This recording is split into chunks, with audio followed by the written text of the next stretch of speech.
Welcome back to my YouTube channel, Amrit Ramadevi YouTube channel. When wet cloths dry, you will notice that water in the cloths disappears. Where does the water go?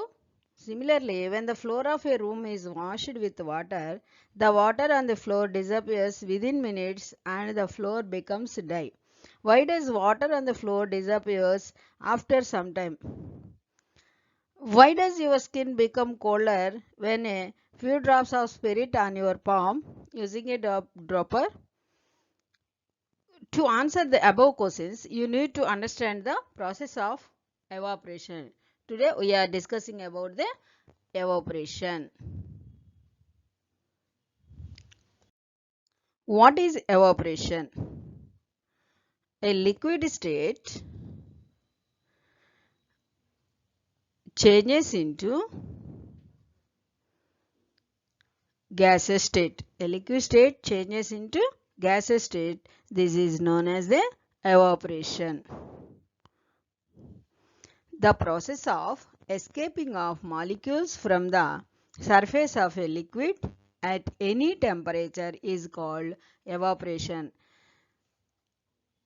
Liquid state changes to, or the molecules of liquid escaping from the surface of a liquid at any temperature, it becomes a gas. So this is called the evaporation.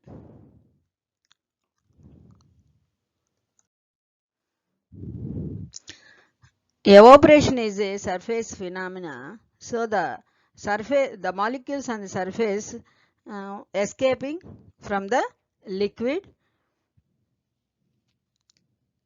The examples of evaporation from our daily life. Drying cloths. Wet cloths after some time dried because in this evaporation involves water cycle. అంటే water సైకిల్లో చెరువుల్లోనూ నదుల్లోనూ సముద్రాల్లో ఉన్నటువంటి water temperature ఎక్కువగా ఉన్నప్పుడు evaporate అవుతుంది. Evaporate అయ్యి మేఘాలుగా అంటే క్లౌడ్స్గా form అయ్యి తర్వాత కూలింగ్ వచ్చినప్పుడు మళ్ళీ రెయిన్స్ పడతాయి అన్నమాట. ఇది ఫస్ట్ ప్రాసెస్ ఏంటంటే నదులు చెరువుల్లో ఉన్నటువంటి వాటరు ఎవాపరేట్ అవుతుంది. This is the water cycle is the example of evaporation. And the sweating మనం ఎక్కువగా పని చేసిన ఎక్కువ దూరం నడిచిన లోపల హీట్ ప్రొడ్యూస్ అయ్యి ఆ హీట్ మన యొక్క బాడీ కూల్ అవ్వడానికి స్వెట్ రూపంలో స్వెట్ గ్లాండ్స్ నుండి బయటికి వస్తుంది. ఆ స్వెట్ గ్లాండ్ నుంచి వచ్చినటువంటి వాటర్ ఎవాపరేట్ అయ్యి మనకి కూలింగ్ ఎఫెక్ట్ ఇస్తుంది. అంటే మన బాడీ కూల్ అవుతుంది. Sweating is also the one example of evaporation. Next earthen pot. వేసవికాలంలో మనం కుండల్లోనిటువంటి నీళ్లు చూసుకుంటే చల్లగా బాగా కూలింగ్ ఉంటాయి. అదే మెటల్ పాత్రలో పోసినటువంటి వాటరు వేడిగా ఉంటుంది. ఇక్కడ ఎర్తన్ పాట్లో ఏమవుతుందంటే వాటరు ఒక పోరస్ హోల్స్ ఉంటాయి. ఆ హోల్స్ ద్వారా వాటర్ బయటకు వచ్చి ఎవాపరేట్ అవ్వటం వలన కుండలో ఉన్నటువంటి ఎర్తన్ పాట్లో ఉన్నటువంటి వాటరు కూలింగ్గా ఉంటుంది. These are the some examples of evaporation from our daily life. ఇంకా ఇవి కాక చాలా ఉంటాయి. ఇంకా మీరు అవన్నీ కూడా ఆలోచించుకొని నోట్ చేసుకోవచ్చు. కూలింగ్ ప్రాసెస్గా ఉండి వెట్గా ఉన్న డ్రై కనుక అయితే అవి ఎవాపరేషన్ కింద చెప్పుకోవచ్చు మనం.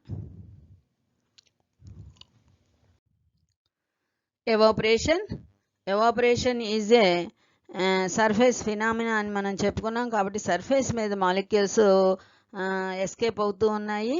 సో మనము ఇప్పుడు ఎవాపరేషన్ గురించి సమ్ ఇంపార్టెంట్ పాయింట్స్ని నోట్ చేసుకుందాం. చూడండి. First is the evaporation is liquid state is changed into gaseous state. అంటే లిక్విడ్లో ఉన్నటువంటి మాలిక్యూల్స్ సర్ఫేస్ నుంచి ఎస్కేప్ అవుతాయి. ఇది ఎట్ ఎనీ టెంపరేచర్ లిక్విడ్ నుంచి గ్యాస్ స్టేట్కి ఏ టెంపరేచర్లోనైనా జరగవచ్చు. ఎవాపరేషన్ అనేది జరుగుతుంది. Next third It is a surface phenomena. Next, it is a cooling process.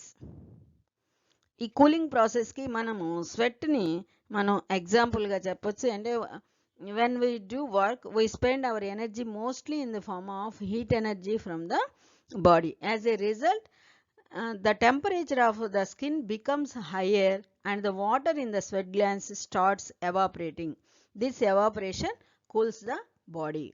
Why the evaporation cooling process? So you write these example. Sweating example. Next, evaporation depends upon surface area, temperature, wind speed and humidity. Next I explain these. Evaporation depends upon these factors. Factors affecting evaporation. There are 4 factors which affect the rate of evaporation. One is the surface area, and second is temperature, and third is wind speed, and fourth is humidity.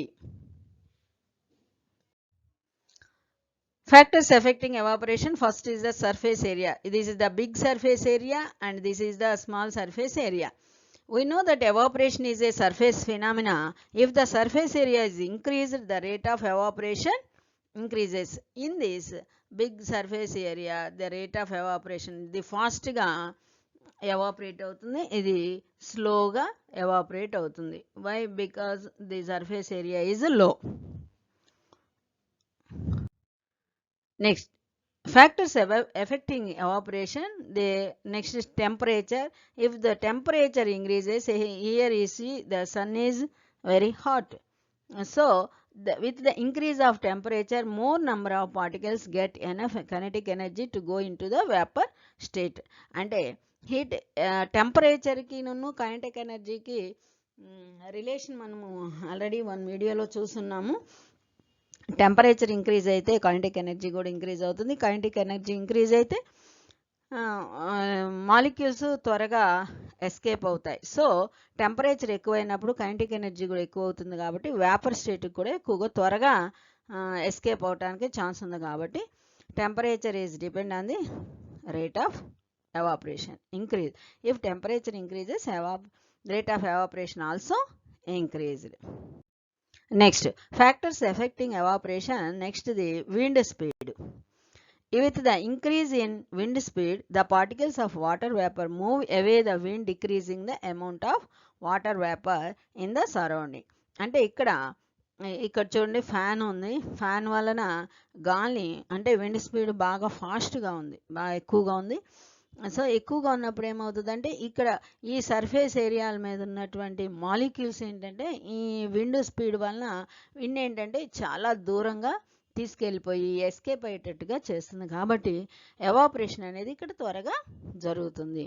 So wind speed కనుక increase అయితే water vapour, rate of water vapour కూడా increase అవుతుంది. Next, humidity. Factors affecting evaporation సంబంధించి fourth, humidity. Humidity means humidity is the amount of water vapour present in the air. ఎయిర్లో water vapour ఎంత ఉందో దాన్ని humidity అంటారు. If already humidity ఎక్కువగా ఉందనుకోండి, ఆల్రెడీ వాటర్ వేపరు ఉంటుంది కాబట్టి ఇంకా ఎక్కువ వాటర్ వేపర్ని అబ్జర్వ్ చేసుకోలేదు కాబట్టి హ్యూమిడిటీ ఎక్కువగా ఉంటే ఎవాపరేషన్ రేటు డిక్రీజ్ అవుతుంది. ఇది మాత్రం డిక్రీజ్ అవుతుంది. మిగతా 3 ఫ్యాక్టర్స్ వలన రేట్ ఆఫ్ ఎవాపరేషన్ ఇంక్రీజ్ అవుతుంది. సో అర్థమైంది అనుకుంటా. అంటే మనకి వర్షం వచ్చేటప్పుడు మనకి బట్టలు త్వరగా ఆరవదు, గమనించారు కదా. సో అది హ్యూమిడిటీ. హ్యూమిడిటీ అంటే వాటర్ వేపర్ ఆల్రెడీ వాతావరణంలో ఉండి ఉంటుంది, తర్వాత ఇంకా ఎక్కువ వీటి దగ్గర సరౌండింగ్స్ నుంచి వచ్చేటట్టు, సరౌండింగ్స్లోనే ఎక్కువ వాటర్ వేపర్ ఉంటుంది కాబట్టి మళ్ళీ ఇంకా ఎక్కువ వాటర్ వేపర్ని అది అబ్జర్వ్ చేసుకోలేదు కాబట్టి హ్యూమిడిటీ ఎక్కువగా ఉంటే water vapour, rate of water vapour decrease అవుతుంది.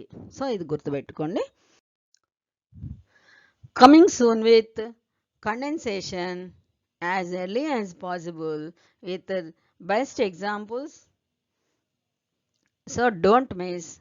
చదవండి ఉల్లాసంగా ఉత్సాహంగా. Thank you so much.